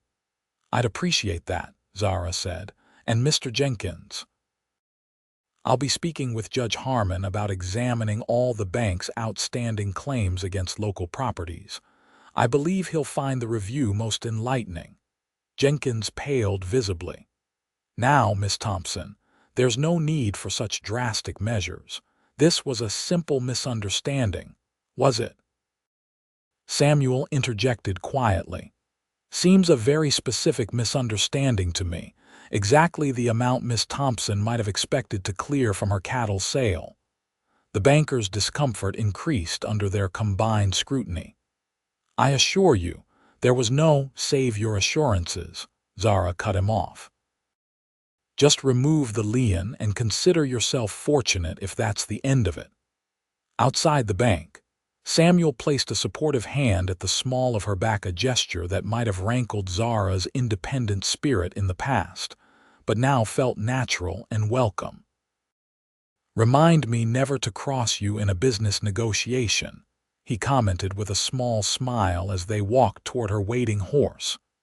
"You're unlikely to resort to fraud and intimidation," she replied dryly. "So I think you're safe." At the rocking tea, Olivia and Mrs. Winters greeted their return with enthusiasm and relief. Olivia's eyes widened slightly at the easy familiarity between her sister and Samuel, but she had the tact to save her questions for a more private moment. That evening, after a celebratory dinner during which Zara recounted the successful drive and sale, Olivia cornered her sister in the kitchen. "So," she began with poorly concealed excitement, "you and Mr. Lawson seem comfortable together." Zara felt a blush rise to her cheeks despite her best efforts. "We've come to know each other well during the drive," she said, aiming for a casual tone and missing by a considerable margin. Olivia's smile widened. "I knew it. The Ice Queen of Medicine Bow has finally met her match." Her expression softened. "I'm happy for you, Zara, truly. He seems like a good man." "He is," Zara agreed, allowing a small smile. "Different from anyone I've known, different enough to consider marrying." Olivia pressed gently. Zara looked at her sister thoughtfully. For years, she had maintained that she would never marry, that independence was her only path. Now, faced with her sister's direct question, she found her certainty shifting. "Perhaps," she admitted, "though it wouldn't be the kind of marriage most people in Medicine Bow would recognize." "You mean he wouldn't expect you to give up the ranch, to become just a wife?" "Exactly. Samuel respects what I've built here. He doesn't want to take it over but to join in building it further." She paused, trying to articulate the fundamental difference she felt with him. "He sees me, Olivia, not just as a woman or a rancher or any single aspect but all of who I am." Olivia's expression grew serious. "That's rare, you know. What most people call love is often just a kind of possession." The insight surprised Zara. Her younger sister sometimes showed a wisdom beyond her years. "Yes," she agreed. "That's what I've always feared from marriage, being possessed rather than partnered." And with Samuel, a slow smile spread across Zara's face. "With Samuel I feel more myself, not less, as if his strength doesn't diminish mine but complements it." She shook her head slightly. "It's hard to explain." "You don't need to explain," Olivia said softly. "It shows in how you are together, in how you look at each other when you think no one notices." Zara felt another blush rise and marveled at her own reaction. She had faced down cattle rustlers and bankers without flinching, yet discussing her feelings for Samuel reduced her to schoolgirl awkwardness. "He hasn't formally asked yet," she said, trying to regain her usual practical demeanor. "So this conversation is premature." Olivia laughed lightly. "Oh, Zara, some things don't need formal asking to be real." The next morning brought another bundle of wildflowers to the porch, the first since Zara had left for the cattle drive. Nestled among them was a small folded note in a now familiar hand. "Ride with me today." It read simply, followed by Samuel's initials. Zara found herself smiling as she gathered the flowers, breathing in their fresh, sweet scent. The anonymous offerings had evolved into something more direct, an invitation rather than a silent tribute. She penned a quick reply. "Yes, meet me at noon." ZT, as promised, Samuel arrived at the ranch precisely at noon, mounted on his buckskin gelding and leading a second horse loaded with what appeared to be supplies for a picnic lunch. Zara, who had finished her morning chores early in anticipation, was waiting on the porch. "You came prepared," she observed, nodding toward the packed saddlebags. He smiled, that increasingly familiar warmth lighting his eyes. "Thought we might ride to Cottonwood Creek. It's peaceful there." The suggestion appealed to Zara. After the long drive and the confrontation with Jenkins, a few hours of tranquility sounded perfect. "Lead on, Mr. Lawson," she said, mounting her mare with practiced ease. They rode at a leisurely pace, the early summer day warm but not oppressive. The land around Medicine Bow was at its most beautiful, rolling hills carpeted with wildflowers, cottonwoods in full leaf along the creeks, distant mountains still capped with snow despite the season. Samuel led them to a spot he clearly knew well, a small clearing beside Cottonwood Creek, sheltered by trees and offering a view across the valley toward the distant Laramie Range. A perfect place, Zara thought, for the conversation she sensed was coming. As they spread the blanket, Samuel had brought and laid out the simple but thoughtful lunch: cold chicken, fresh bread, early strawberries from someone's garden. Zara found herself studying him with new eyes. The quiet, reserved man who had first caught her attention in Dawson's store had become essential to her in ways she was only beginning to understand. "You're staring," he observed with gentle amusement as he handed her a plate. "Contemplating," she corrected, accepting the food. "There's a difference. And what conclusions has your contemplation reached?" She considered the question, taking a moment to gather her thoughts. "That you've changed things for me," she said finally. "In ways I didn't expect." He nodded, understanding in his eyes. "Good changes, I hope." "Mostly," she admitted with a small smile, "though it's somewhat disconcerting to find oneself reconsidering long-held positions, such as my conviction that independence and marriage are mutually exclusive concepts." She met his gaze directly. "You've made me question that belief." Samuel set aside his plate, giving her his full attention. "I'm glad," he said simply, "because I've come to believe that true independence, the kind that matters, isn't about standing alone. It's about choosing freely who stands beside you." The insight resonated deeply with Zara. All her life, she had defined independence as self-reliance, as needing no one. But perhaps the true measure of freedom was being able to choose connection without fear of subjugation. "Samuel," she began, her voice steadier than she had expected, "you mentioned in Cheyenne that you might ask me a question when we returned." His eyes held hers, serious but tinged with hope. "I did. I find myself wondering when you might get around to asking it," she continued, a hint of her usual directness returning. A smile touched his lips, not the reserved expression she had first known, but the full, warm smile that had become increasingly frequent between them. "Impatient, Miss Thompson. Practical," she countered. "There's a ranch to run, after all." His smile deepened at her teasing reference to practicality. Then, with a grace that belied his usual reserve, he moved to kneel before her on the blanket.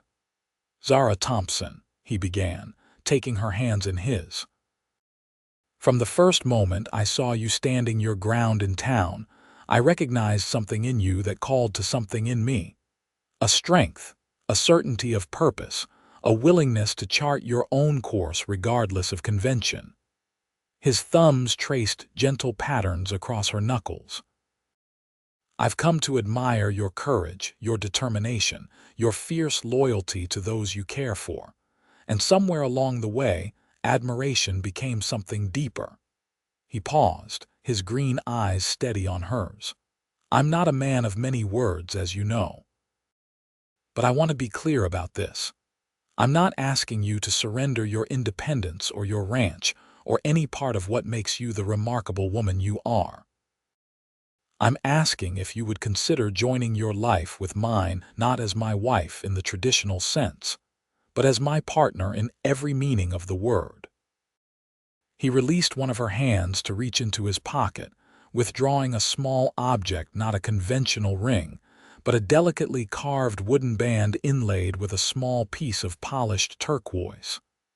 "I made this," he said, holding it up. "Carved from the same wood as the horse I gave you.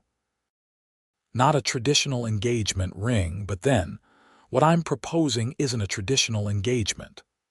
Zara looked at the ring, then at the man holding it, and felt the last of her reservations dissolving.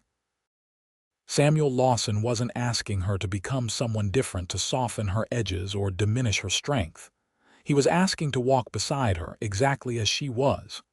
"Yes," she said simply, the word emerging with a certainty that surprised even her. "Yes, I will marry you, Samuel Lawson. As your partner, not your possession." His smile was like sunrise breaking over the plains as he slipped the wooden ring onto her finger. It fit perfectly, as though he had somehow known the exact measurement which, knowing Samuel's attention to detail, he probably had. "It's beautiful," she said, admiring the craftsmanship, "and far more meaningful than any store-bought trinket." "Like the woman who wears it," he replied, rising from his knee to sit beside her once more. "Unique and irreplaceable." With a boldness that reflected her decision to embrace this new path, Zara leaned forward and kissed him a first between them, and yet somehow as natural as breathing. His hand came up to cradle her cheek, his touch gentle but sure, as though he had been waiting for this moment as long as she had been avoiding it. When they finally parted, Zara found herself laughing softly, not at the moment itself, which held all the significance it deserved, but at the unexpected joy bubbling within her. "What's amusing?" Samuel asked, his own expression lightened by her laughter. "Just thinking of what they'll say in town," she replied. "The Ice Queen of Medicine Bow melted by wildflowers on her porch." His eyes crinkled with shared amusement. "Will it damage your fearsome reputation beyond repair?" "Irreparably," she agreed cheerfully. "Though perhaps it's time for a new reputation anyway." "As the woman who married the quietest man in Wyoming," he suggested. "As the woman who found a true partner," she corrected gently, "and discovered that independence doesn't have to mean solitude." The wedding of Zara Thompson and Samuel Lawson was held on a perfect summer day at the Rocking Tea Ranch. Unlike traditional ceremonies in Medicine Bow, which typically took place in the small church in town, Zara and Samuel chose to exchange their vows beneath the spreading branches of an ancient cottonwood tree on the ranch property, a spot that offered a commanding view of the land they would steward together. The guest list was small but meaningful. Olivia and Mrs. Winters, of course, Miller and the other ranch hands who had worked with Zara since her father's death, a few trusted neighbors who had supported the Thompson sisters through difficult times, and Judge Harmon, who performed the ceremony with dignity and a touch of humor appropriate to the unconventional couple before him. Notable by their absence were many of Medicine Bow's respectable families, who had expressed shock at the speed of the engagement and disapproval of the bride's continued insistence on running her ranch. Their absence bothered Zara not at all. She had never sought their approval, and certainly wouldn't begin on her wedding day. The ceremony itself reflected the couple's practical nature, while honoring the solemnity of their commitment.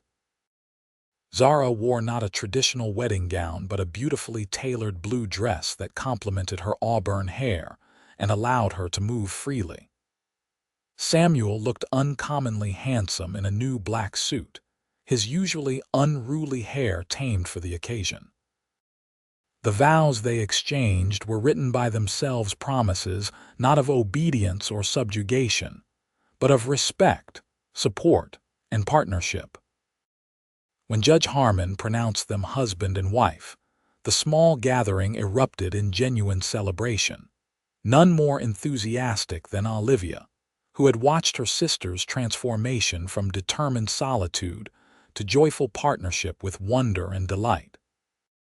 The celebration continued well into the evening, with food, music, and even dancing in the ranch yard under lantern light. Samuel, typically reserved in company, surprised everyone by proving himself a capable dancer, guiding Zara through a waltz with unexpected grace. "Where did you learn to dance?" she asked as they moved together beneath the stars. "My grandfather insisted," he replied with a small smile, "said a man should know how to move with dignity on any occasion. He was a wise man, your grandfather." "He would have liked you," Samuel said, his voice softening. "Respected your spirit." "As you do," she observed. "As I love," he corrected gently, the word still new between them but growing more natural with each passing day. Later that night, as they stood alone on the porch of the ranch house that would now be their shared home, Samuel presented Zara with one final wedding gift, a small wooden carving of two horses running side by side across an open plain. "Together, but free," he explained as she examined the exquisite craftsmanship. "That's how I see us." The simple metaphor captured perfectly the nature of the partnership they had forged, a union based not on possession or control, but on mutual respect and shared purpose. As summer gave way to fall, and fall to the crystalline beauty of a Wyoming winter, the unusual marriage of Zara and Samuel Lawson became a topic of speculation, and gradually, admiration in Medicine Bow. The ranch thrived under their joint stewardship, with Samuel's knowledge of horses complementing Zara's cattle expertise. They developed a natural division of labor based on their respective strengths, rather than conventional gender roles. Zara continued to manage the cattle operation and financial aspects of the ranch, while Samuel took charge of horse breeding and training, a new venture that quickly gained a reputation for producing some of the finest working stock in the territory. Together, they expanded the rocking T-Tickets operations, purchasing adjacent land when old Mr. Henderson decided to retire and move east to live with his daughter. The additional acreage allowed them to increase their cattle herd while developing Samuel's horse breeding program, creating a more diversified and resilient operation. Jenkins, the banker who had tried to claim the Thompson property through fraud, found himself under investigation following Judge Harmon's review of the bank's practices. When multiple instances of similar schemes came to light, Jenkins quietly sold his interests and left town ahead of potential prosecution, a victory for honest business in Medicine Bow that Zara found particularly satisfying.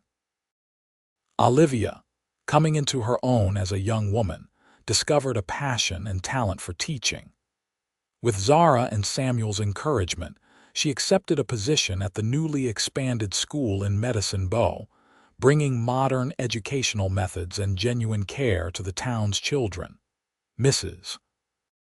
Winters remained with them, her role evolving from housekeeper to beloved family member as the Lawson household grew.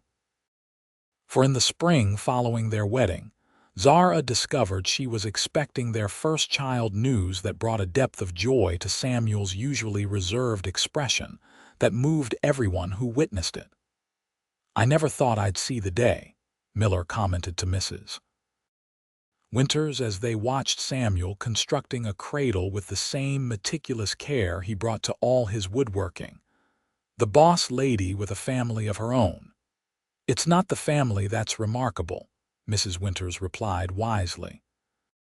"It's that she found a man who doesn't make her choose between being a wife and being herself."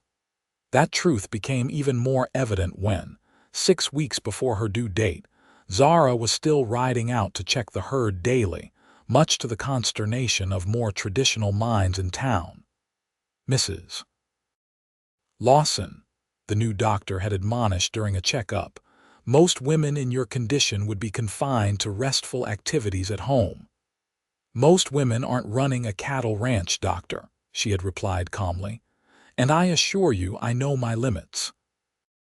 Samuel, present for the examination, had simply nodded his agreement.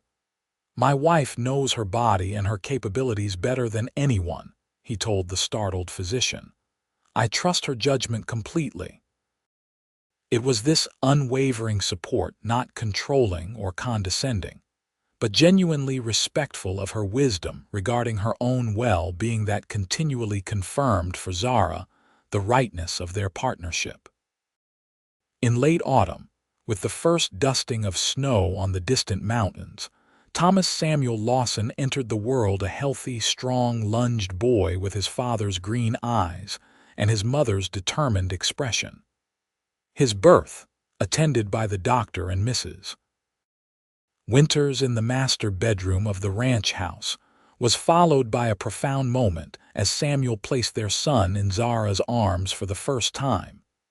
"He's perfect," Samuel whispered, his usual composure briefly overcome by the wonder of creation.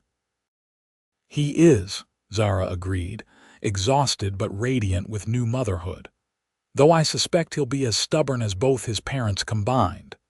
Samuel laughed softly, pressing a kiss to her forehead. "Heaven help us all if that's true." In the months that followed, they established a new rhythm to their life, one that accommodated the needs of their son, while maintaining the ranch operations that sustained them all. Samuel proved to be a natural and involved father, as comfortable cradling Thomas while reviewing breeding records as he was training a spirited colt. Zara, for her part, discovered that motherhood, like marriage, did not require the surrender of her identity that she had once feared. Instead, it added a new dimension to her already full life, challenging at times, certainly, but enriching in ways she hadn't anticipated. When Thomas was 6 months old, a late spring snowstorm blew in unexpectedly, threatening a group of pregnant mares that Samuel had moved to the north pasture for better grazing. Without hesitation, Zara bundled Thomas warmly, secured him to her body with a specially designed sling, and rode out with Samuel to help bring the valuable animals to shelter. The sight of Zara Thompson on horseback with her infant son secured against her chest, competently herding skittish mares through deteriorating weather, became something of a legend in medicine, both further evidence that this was no ordinary marriage, and these were no ordinary parents. By Thomas's first birthday, the rocking tea had become one of the most successful operations in the region. The combination of Zara's business acumen and Samuel's gift with animals had created an enterprise that drew buyers from as far as Denver and Omaha. "Did you ever imagine this?" Zara asked Samuel one evening as they sat on the porch after putting Thomas to bed. "When you left those first Wildflowers, did you envision all of this?" He considered the question with characteristic thoughtfulness, his arm around her shoulders as they watched the sunset paint the western sky. "Not specifically," he admitted. "I only knew I'd found someone extraordinary, someone I wanted to know better." He smiled, pressing a kiss to her temple. "The rest was just following where that led. And are you satisfied with where it led?" She asked, though she knew the answer from the contentment in his eyes. "More than satisfied," he assured her, "though I do wonder sometimes." "What?" "What would have happened if you'd shot at me instead of the sky when you found those first flowers?" he teased, referring to her infamous method of discouraging suitors.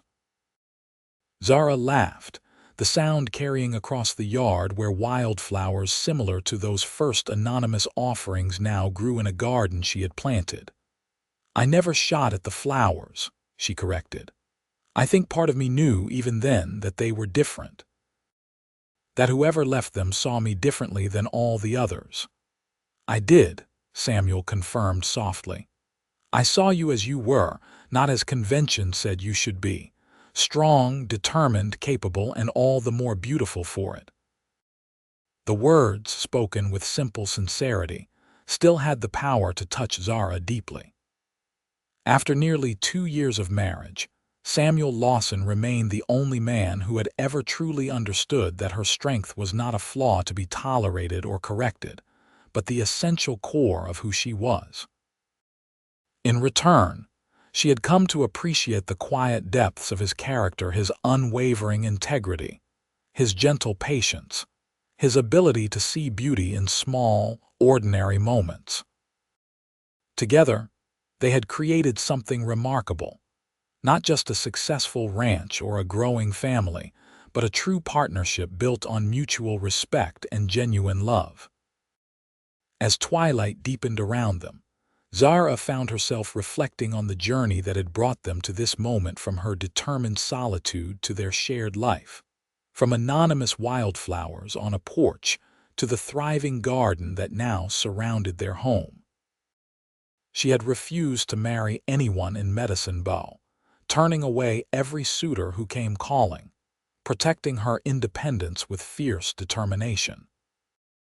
Until the quiet cowboy who understood that true partnership enhances rather than diminishes freedom, who saw her strength as beautiful rather than threatening, left wildflowers on her porch, and in doing so, planted the seeds of a love more liberating than solitude had ever been.